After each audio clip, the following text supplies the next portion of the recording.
Welcome, everybody, to the Nuggets of Gold podcast. Today, I am with Zach McKinnell of the Bluebloods podcast. Zach, you want to say hi to everybody real quick before we get into our stuff? Yeah, what's up, guys? As he said, my name is Zach McKinnell, co-host of the Blue Blood CFB podcast, co-host Brandon Williams, man, taking a little bit of leave of absence. But yeah, we just update everyone on college football rumblings and storylines and everything. So I appreciate you having me, man. Yeah, and Zach said it. He's a college football guy, so we're going to be talking about some draft stuff today.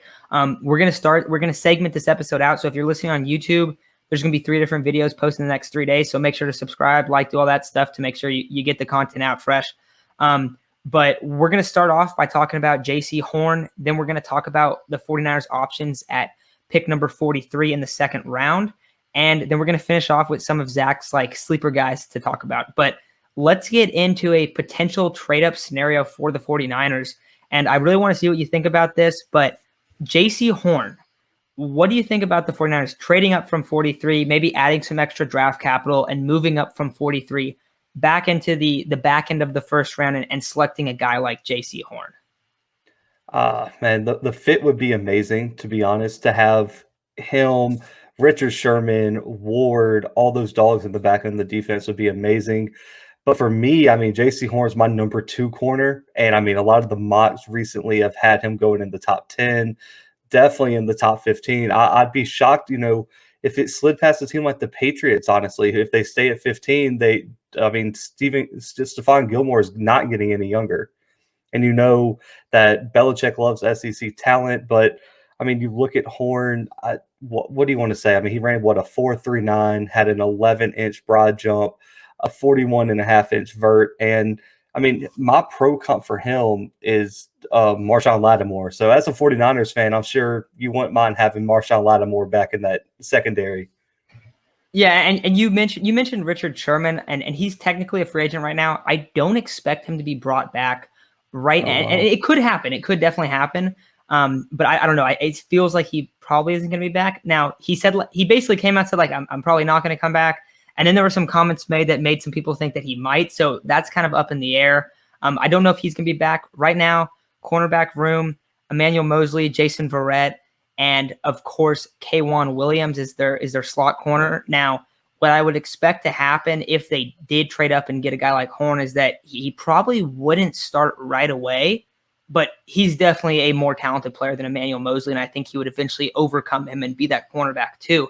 But you brought up the fit, and for Jaycee Horn, I think the thing that is the most exciting part about him is the hips, and his hip flexibility is ridiculous. And for what the 49ers kind of built their defense around is that cover 3 press bail, and you got to have quick hips in that. If you have quick hips and good ball skills, you can flourish. And this is a spot where he could do that. I've heard some things about Jaycee Horn, just like how he projects. And I know some people think that he might come out, and if he gets drafted to a team that lacks pass rusher or lacks, having a good defensive system around him that's going to help him, he might struggle a little bit early on. And that's not to knock him. There's a lot of corners that get drafted and they struggle a little bit early, and then they develop into really good players. One guy I kind of heard his career arc, it might look like Jaycee Horn's career arc, is Carlton Davis, where he gets drafted to the Bucks. Mm-hmm. And people are a little bit iffy on him, but you put a good defense around him and he's a stud. So I think that we might see him kind of in a role like that. If he ended up in San Francisco, just fit-wise, I think that might be one of the very best spots that he could land. Now, this is the big thing, is how much is it going to take? So I'll just ask you, where do you think he is going to get drafted? What type of range do you think he's going to go in? I mean, realistically, if I'm looking at the draft order, I think the biggest things that we have to figure out. So there's been a lot of rumors about the Cowboys and Kyle Pitts. The Cowboys, if you're smart, if you have any IQ at all, you got to go corner. So do they like Surtain? Do they want to take the risk with Farley? Because right now Farley has a lot of injury problems. He just had back surgery, and we haven't seen him play in a year. Or do they like this kid? And so the Cowboys are going to be one. The Broncos too. I know they made a move in free agency to get Kyle Fuller, but they really could use a true second corner. I know they got some guys over there, but they don't have that true number 2 corner. And then, like I said, I think the Patriots are an interesting spot. And then also the Cardinals. They lost a lot. They lost a lot of pieces from that defense. They're in win now mode. So I think they have 16, if I'm not mistaken.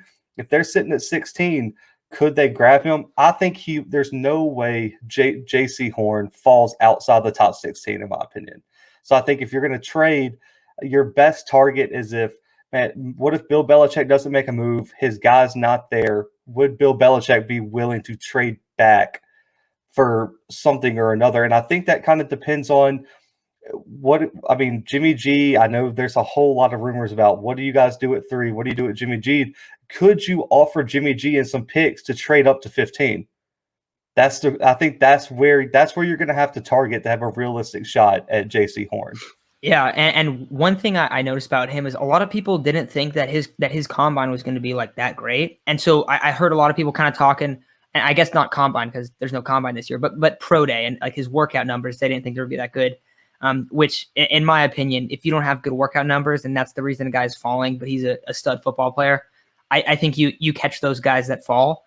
But we were talking a little bit before that he could potentially go before Farley. And I think like if he kind of plays himself into that super early role, it might be tough to see them even like have a chance of getting at him. Now, I will say I do think there's a very large chance the 49ers try to trade up back into that late first round area because they love getting those first round guys and getting that 5th year option because it provides a lot of flexibility for players that pan out and are really successful. But if you're talking about them kind of having to move into that almost like 14, 15, 16, like before 20, I think it's going to get a little bit pricey. So I think that's the big question there is like, how much is that going to cost?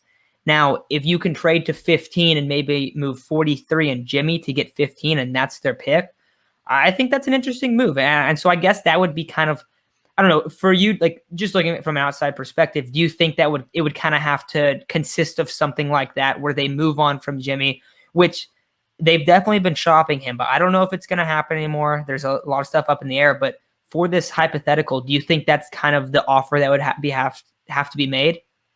Yeah, because I don't think Belichick is going to move back for anything more than getting a quarterback of the future and some draft capital. And other than that, because the 49ers kind of made their bet already. You send 2 firsts to Miami.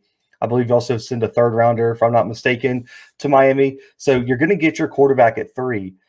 Now, whether you think it's your guy this year, your guy next year, in the future, that's where the decision is going to have to come. But if you're going to want to get to 15, Bill Belichick isn't moving it for anything less than a quarterback, especially one where, I'm not a New England insider, but everything I've read is that he didn't want to move Jimmy G in the first place. So could he get on Robert Kraft to say, I did what you wanted, I traded him, we have this chance, I want Jimmy G back, and then they'll move Cam or cut Cam or whatever they end up doing with Cam Newton. I think they can roll with both of them. I think that I've been talking about this actually a lot, and not 49ers stuff, I guess, but I think that having Cam Newton and Jimmy Garoppolo and using both of them, using Cam Newton and kind of like as almost like a wildcat kind of quarterback and using him in a lot of sub package would be sweet. I don't know what Patriots fans think about that, but I think that'd be a really cool option. But I think that's kind of where we're at with this potential trade up. Love the fit. Love the if it happens, like I think he's going to be very successful in San Francisco, but it's going to cost a lot to go up and get him. So that's the big question. But if you're listening and you agree or you disagree, like let me know in the comments why you don't. But I think that's going to do it for this kind of Jaycee Horn trade up idea.